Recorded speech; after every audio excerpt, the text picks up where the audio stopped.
అందరికీ నమస్కారం.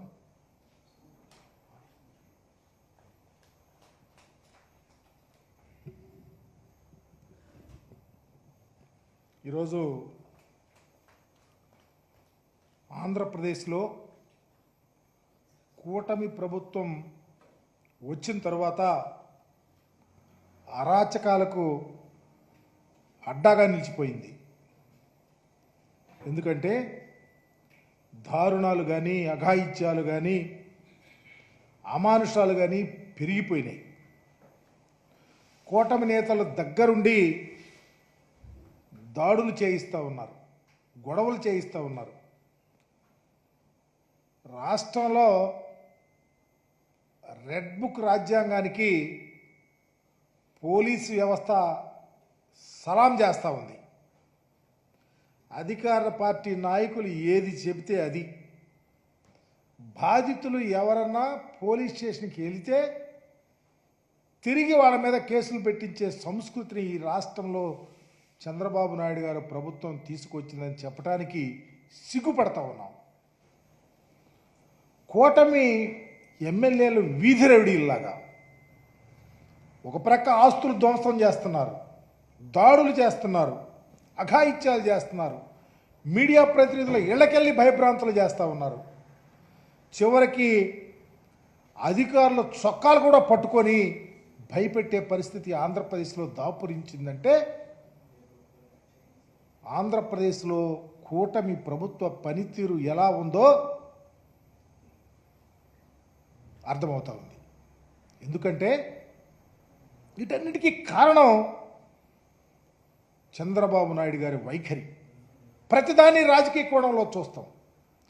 న్యాయం ధర్మం అనేది మరచి రాజకీయ కోణాన్నే ఎంచుకున్న రాజకీయ నాయకుడిగా చంద్రబాబు ఉండటం వల్లనే ఈ దారుణాలు జరుగుతూ ఉన్నాయని చెప్పడానికి బాధపడతా ఉన్నా. నిజంగా అధికార పార్టీలు ఇన్ని దాడులు అఘాయిత్యాలు చేస్తుంటే ఒక్క స్టేట్మెంట్ అన్న ఇచ్చి తప్పు, ప్రజాస్వామ్యబద్ధంగా అందరినీ సరిగా చూసుకొని పరిపాలన చేయండి, పరిపాలనలో భాగస్వాములు అవుదామని చెప్పి ఎందుకు చెప్పలేకపోయాడో చంద్రబాబు నాయుడు చెప్పాల్సిన పరిస్థితి ఉందని కూడా తెలియపరుస్తూ ఉన్నా. మేము అధికారంలో ఉన్నాం 5 సంవత్సరాలు. మా నాయకుడు ఏ రోజు ప్రజలందరినీ సమానంగా చూడమని చెప్పాడు. సంక్షేమ పథకాలు రాజ్యాంగబద్ధంగా అందాలని చెప్పాడు. చివరికి మా ఎమ్మెల్యేలు ఎక్కడైనా తప్పు జరిగితే చర్యలు తీసుకోమని చెప్పాడు. స్వయాన బంధువుల మీద కేసులు కూడా పెట్టించినటువంటి పరిస్థితి జగన్మోహన్ రెడ్డి గారి పరిపాలనలో ఉంటే, మీరేమో మీ రాజ్యాంగం రెడ్ బుక్ రాజ్యాంగం, మీ ఆలోచన వైఎస్ఆర్ కాంగ్రెస్ పార్టీకి సంబంధించిన కార్యకర్త మెదిలితే కేసు, కదిలితే కేసు. అవతలవాడు ఎవరైనా సరే అడ్డంగా భయపెట్టి కేసుల్లో ఇరిగించే ధోరణి ఈ రాష్ట్రంలో నడుస్తూ ఉంది అని చెప్పడానికి సిగ్గుపడుతూ ఉన్నాం. ఇకపోతే పరిస్థితి ఇలా ఉంటే చంద్రబాబు నాయుడు గారు డైలాగుల పరంపర కొనసాగుతూనే ఉంది. నిన్న విజయవాడలో మొన్న డైరెక్ట్గా మక్కిరెరకు కొడతానంటున్నాడు. ఒక రాష్ట్ర ముఖ్యమంత్రి, సుదీర్ఘ రాజకీయం ఉందని చెప్పుకునే ముఖ్యమంత్రి మక్కిరెరకు కొడతాడా? అంటే మ్యాటర్ తక్కువైనప్పుడల్లా ఇలాంటి డైలాగులు వస్తాయి చంద్రబాబు నాయుడు గారికి. చూస్తా ఉన్నాం ఆయన్ని. ఎప్పుడు తప్పుటడిగేస్తే తప్పించుకోటాకో, ఎప్పుడు ప్రజల్లో వెనకబడిపోతూ ఉంటే ఏదో ఒక కేసు, లేకపోతే ఏదో ఒక అంశాన్ని తీసుకురావటమో, ఏదో ఒక రకంగా మసిపూడి మారేడుగా చేయటమే. ఈరోజు ఆంధ్రప్రదేశ్లో ఎంత దారుణం, లేని దాన్ని తీసుకొని వచ్చి తనకు తానే సృష్టించి వాళ్ళ రాష్ట్రాన్ని, దేశాన్ని, హిందూ సమాజాన్ని కూడా అతలాకుతలం చేసే విధంగా నీ మాట్లాడినటువంటి తీరు నీకు అలవాటైపోయింది. ఇంత ఈ రాష్ట్రంలో 3 నెలల్లోనే ఇంత అలజడి, అశాంతి, అకృత్యాలు, అమానుషాలు, దాడులు స్వయాన మీ ఎమ్మెల్యేలు, మీ నాయకులు చేస్తూ ఉంటే, కళ్ళు లేని కబోజీలాగా ప్రభుత్వాన్ని నడిపే పరిస్థితి వస్తూ ఉంటే బాధ్యులు ఎవరైనా అడుగుతూ ఉన్నాం. ఈరోజు ఎమ్మెల్యేలు కానీ తన మనుషులు కానీ తన పార్టీ కార్యకర్తలు కానీ పూర్తిగా లైసెన్స్ ఇచ్చేసాం. పూర్తిగా వాళ్ళు ఏం చేస్తే అది. చివరికి ప్రజలు, ఉద్యోగులు, పోలీసు వ్యవస్థ కూడా భయభ్రాంతులు అవుతూ ఉంటే మీ దెబ్బకి ప్రజాస్వామ్యం ఎక్కడ నిలబడిద్దని అడుగుతూ ఉన్నాం. ఎందుకు చర్య తీసుకోలేకపోతా ఉన్నారు మీరు అడుగుతూ ఉన్నాం. ఉదాహరణకి మీ ఎమ్మెల్యేలు 3 నెలల్లో తిరువూరు అధికార పార్టీ ఎమ్మెల్యే కొలికిపూడి శ్రీనివాసరావు మాట్లాడిన తీరు బహిరంగంగా అతనే డైరెక్ట్గా ఇళ్ళు కులుస్తూ ఉంటే అతనే తొడగొట్టి మీసం మెలేసి తేల్చుకుందామని చెప్పేసి గొడవ చేస్తూ ఉంటే స్వయాన మీ పార్టీ వాళ్ళే ధర్నా చేసినటువంటి పరిస్థితి ఉంటే నీ మక్కిలెరగొట్టము కాళ్ళెరగొట్టము ఎక్కడికి వెళ్ళింది, ఏం చేసావో చెప్పమని అడుగుతా ఉన్నాం. ఒకసారి మీ శాసనసభ్యుడు చేసిన తీరు పత్రికల్లో పుంఖాలుగా వస్తూ ఉన్నాయి. చివరిగా పాపం తెలుగుదేశం పార్టీకి ఓటేసిన వాళ్ళు కూడా వచ్చి అయా మమ్మల్ని రక్షించమండి అని చెప్పే పరిస్థితి వచ్చిందంటే మీ పరిపాలన ఎంత దారుణంగా ఉందో, ఈ పరిపాలనలో ఏం జరుగుతూ ఉందో ప్రజలే చెప్తారు. ఒకసారి వారు మాట్లాడినటువంటి తీరుని ప్రజలకు చూపించవలసిందిగా, దాని మీద మీరు ఏ చర్యలు తీసుకుంటారు?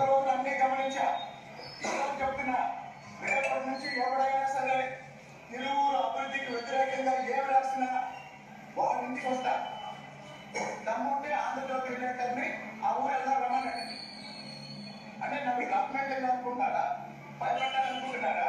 నా గెలుసు కూడా పెట్టలేదు. నేను చెప్తున్నా, నా గెలుసు కూడా పెట్టలేదు. పెద్ద మాట్లాడాలనుకున్నామని ఎందుకు కూర్చున్నారు ఈరోజు? ఇంకా మీరు బయటికి బస్సు బయట తిరుగుతున్నారంటే నా దయాదాన్ని మీరు ఎలా తిరుగుతున్నారు? నేను మా కుర్రాళ్ళకు ఒక్క మాట చెప్పానంటే నా కొడుకు ఎవరు కూడా బయట తిరగలేదు. నేను చెప్తున్నా, తిరువురు అయినా సరే ఇతర గ్రామాలైనా సరే మంచిగా ఉన్న రోజుల్లో మంచిగా ఉంటారు.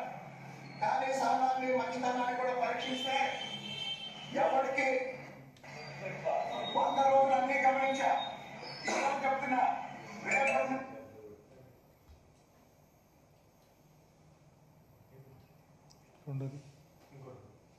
3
మాట్లాడినటువంటి వ్యక్తి తెలుగుదేశం పార్టీ ప్రెసిడెంట్, సర్పంచ్.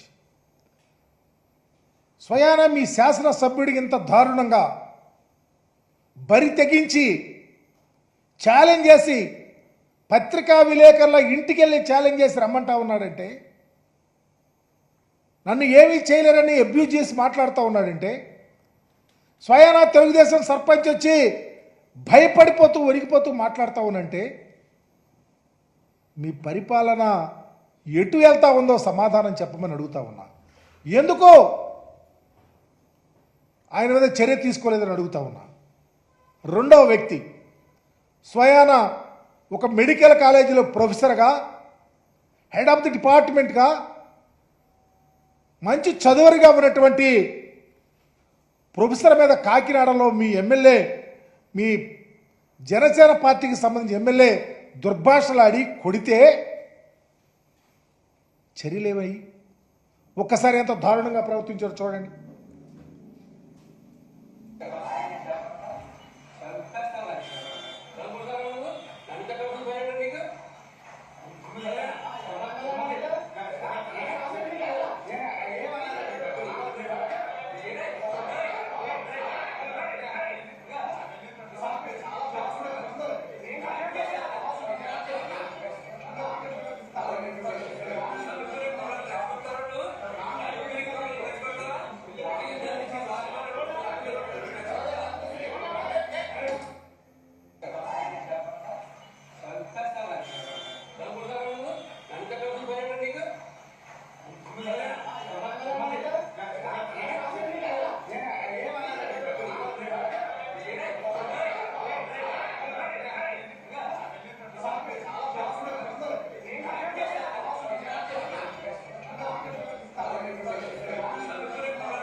ఇదేనా మీ కూటమి ఎమ్మెల్యే యొక్క ధోరణి? మీ మక్కెలు ఎక్కడ కూడా ఎక్కడికి వెళ్ళిందని అడుగుతా ఉన్నా. ఎవరిని కొడతావు? మీ ఎమ్మెల్యేలకు ఎందుకు సమాధానం చెప్పలేకపోతా ఉన్నావు? ఎందుకు కంట్రోల్ చేయలేకపోతావు అడుగుతా ఉన్నా. భారత రాజ్యాంగ నిర్మాతను అవమానపరిచినటువంటి మీ శాసనసభ్యుడు రఘురామకృష్ణరాజు ఏం చేశాడు ఒకసారి చూడండి.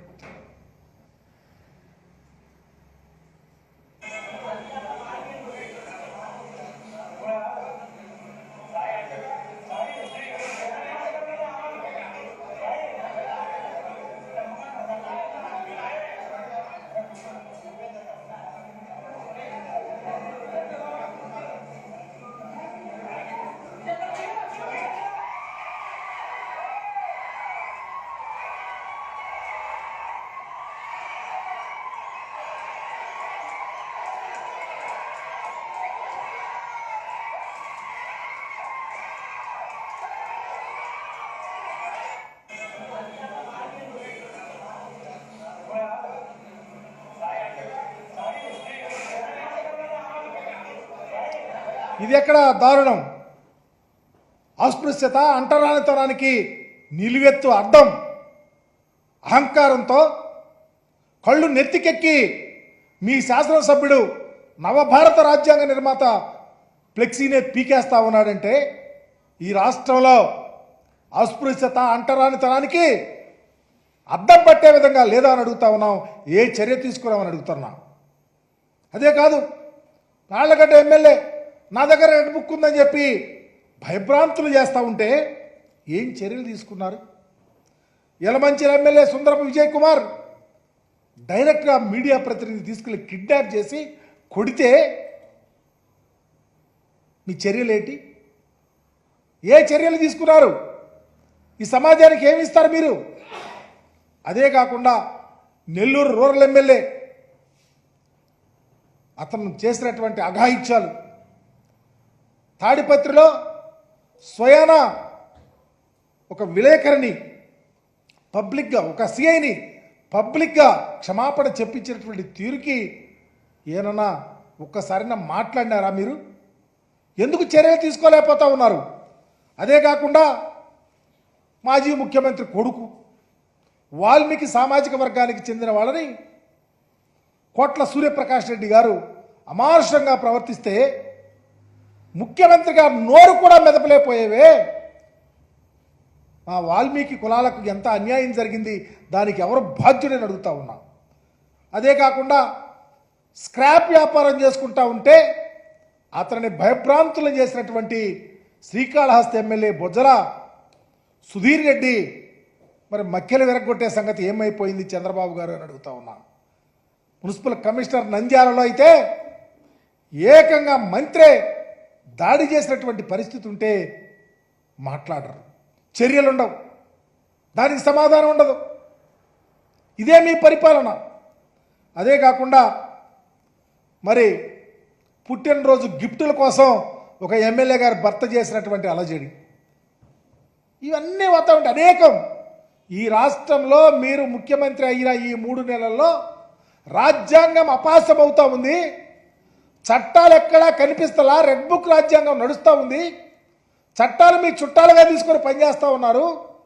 ఇకనైనా జాగ్రత్తగా ఆలోచించి ఈ రాష్ట్ర ప్రజలందరూ సమానులే, ప్రజాస్వామ్యంగా పనిచేయాలని ఒక ఆలోచనకు రండి చంద్రబాబు గారు. లేకపోతే రాబోయే రోజులు ఇంకా దారుణంగా ఈ రాష్ట్ర ప్రజల భయభ్రాంతులతో బ్రతకాల్సి వస్తుంది అని మీ ద్వారా తెలియపరుస్తా ఉన్నా. అందుకనే ఒక్కసారి జగన్మోహన్ రెడ్డి గారి పరిపాలన మీ పరిపాలనకు నక్కకు నాగలోకాలకున్న తేడా ఉంది. జగన్మోహన్ రెడ్డి గారి పరిపాలనలో ప్రజలు సుభిక్షంగా ధైర్యంగా గుండె మీద చేసుకున్నట్టు బ్రతికారు. మీ పరిపాలనలో భయభ్రాంతులతో బతుకుతూ ఉన్నారు. జాగ్రత్తగా ఆలోచించి పరిపాలన చేయమని మీ ద్వారా తెలియపరుస్తా ఉన్నా.